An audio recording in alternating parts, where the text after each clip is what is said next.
eating a Dave and Buster's. I don't know, but you were so confident. You were so confident.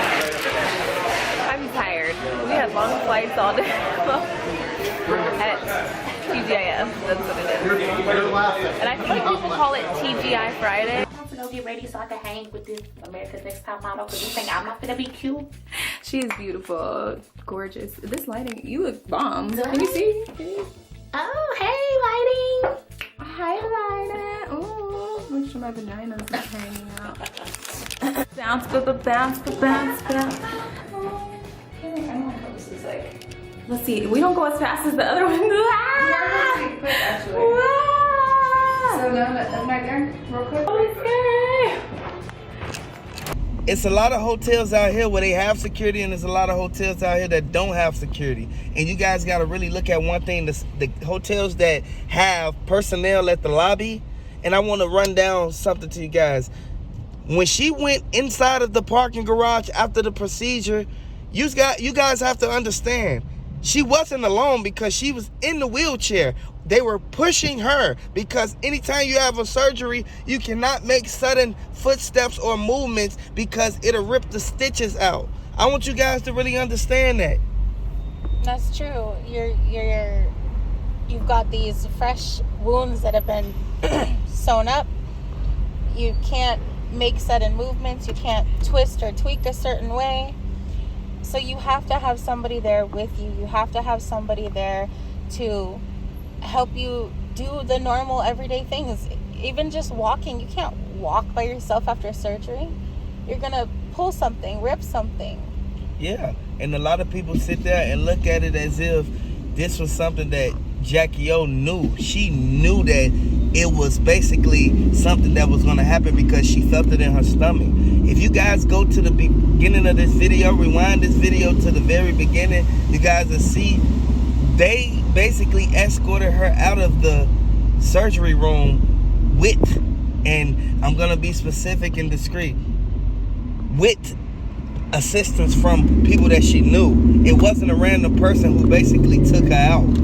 It was no random person who took her out of the emergency room and took her to the hotel. It wasn't just a hospital member or something of that nature. She had to have had somebody, a friend or family member, something, either her friend or DC Young Fly's friend. Somebody had to be with her, and maybe it was her best friend. We don't know who. It was somebody who basically gave her, and this is why I say, whenever you're at a vulnerable state and people are around you that basically they're there with you, they're your friends, or we've seen a lot of cases where, however, a lot of people either get set up or they basically get taken out the game and basically pass away due to the negligence of the people who they had as that caregiver. It's the people in their circle. It's the people closest to them. And that's the really, really sad thing, is that if somebody was there, I know for a fact she shouldn't have never even put herself in that position or that situation. But any person who's vulnerable and who's just had surgery is gonna let the person next to him feed them. They're gonna let them do all of the stuff. And you gotta understand, when she was drinking out that straw, she kept saying, like, this tastes funny. And then she didn't think nothing of it. Next thing you know, she started having complications and feeling abdominal pains. I don't know if that came from something that they put inside of her like the mush food that they gave her, because she couldn't eat anything that was whole. So I want you guys to understand this is a sad situation when I really look at it, because in all actual reality, DC Young Fly, he told everybody. He said, this is my girl. And when he made that emotional speech, Dr. Zack wasn't too upset that DC Young Fly said that they're gonna make it through it regardless of what's going on. He was basically looking at the fact that DC Young Fly knows she came there for him. And I don't know if she was promoting him, but they kept saying they basically kept saying that.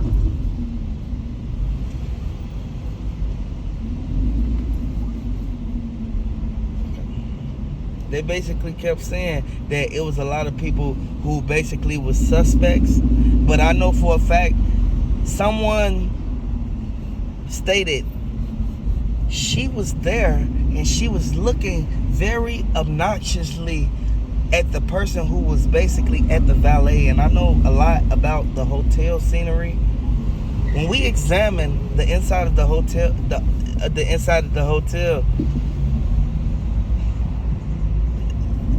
when we examined the inside of the hotel, we saw a lot of people shaking their heads and moving their hands as if they're riding in a Mercedes or something. But the whole time, we know for a fact that it's a lot of people who was parked outside of there. And you guys know how the valet, they pull up, they sit, anybody in the valet, they can come and stand right there and wait for their car. They can make an easy phone call and tell someone, okay, we just saw DC Youngfly BM. We just saw Jackie O. And a lot of people look at it as if this is something that it rarely happens. No, this has been happening a lot. And I know for a fact DC Youngfly, he don't want this to really go down like this. People said that he rushed to the hospital, and Dr. O, y'all already know, Dr. Zack, man, he on his hit list, man. I want you guys to understand, man. This said that this even had to occur and this had to go down like that, but a lot of people was dressed up today, and we know for a fact that the people was dressed up, they had on a lot of pink, and I don't really like the fact of the people who was around, they wasn't too fond of showing their condolences to Jackie O, because the way they came dressed, they came in street clothes looking like they was about to go and twerk on the car. I want you to understand, and they said that DC Youngfly he already got a chick on the side. You can't just put that stigmatism on that man.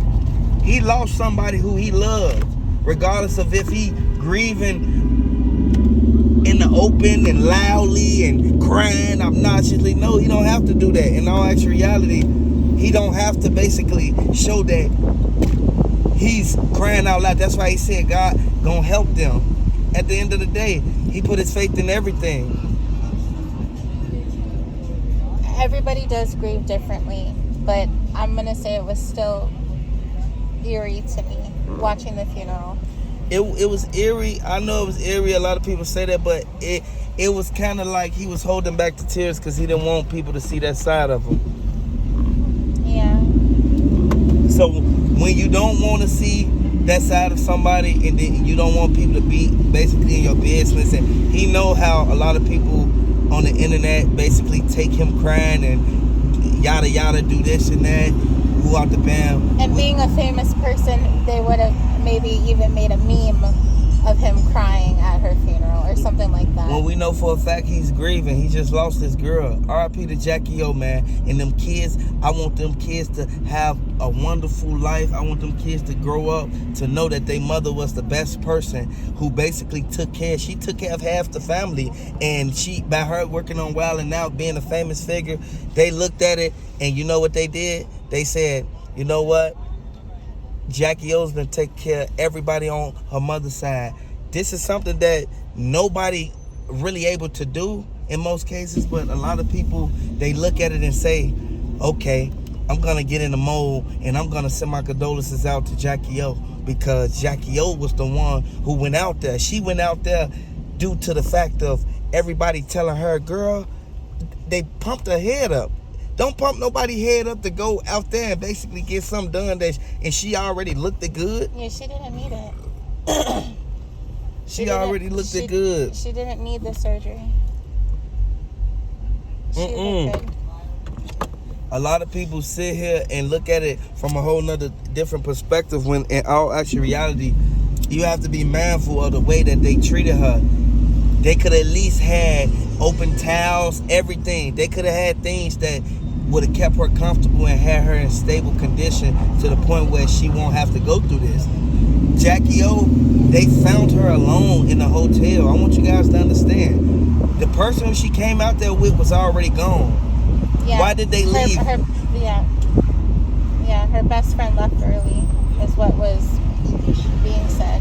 And I want you guys to know, allegedly, from whatever they put in there, they said that it was an OD. I want you guys to understand. A lot of people do OD, but at the end of the day, she wasn't even there to give herself the own doses that she needed.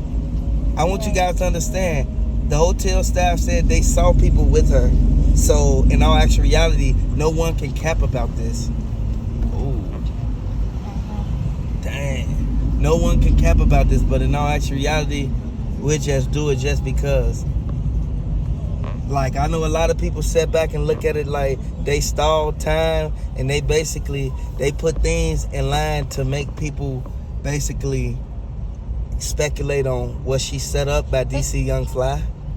So much of this whole thing is shady. So much of this whole case, from the doctor that was chosen based on his reviews, his history of suing and being sued, based on her going to Miami for this surgery when she could have gone down the street to a high credited doctor. Even if it was a free surgery, you got to think about that too. If it was a promotional thing between her and Dr. Oka, why, like, when you got the money for it, why would you go to basically a one-star surgeon to perform a surgery for you because it's free? I don't want a one-star surgeon touching me. I don't want to get no free surgery. I don't want a free surgery. You gotta think about that. And then they say that the person who called 911 and reported that she was unresponsive, that person has still not been identified in any way. We don't know if it was a hotel staff member. We don't know if it was a friend. We don't know. We don't know if it was the angry guy who was waiting in the front, obnoxiously spitting while he was talking. We don't know who it was. We don't know who is the one that found her and called for medical attention. All we know is that the fire and rescue ended up transporting her to the hospital, and after trying all the life-saving procedures that they could, she was pronounced passed away. She passed away. And that's sad. And I know a lot of people, they sit back and look at it like, Jackie O, she had too many people in her corner, but we know for a fact that the people that was in her corner was the main people who told them. And there had to be... It had to be somebody who was right there with her, man.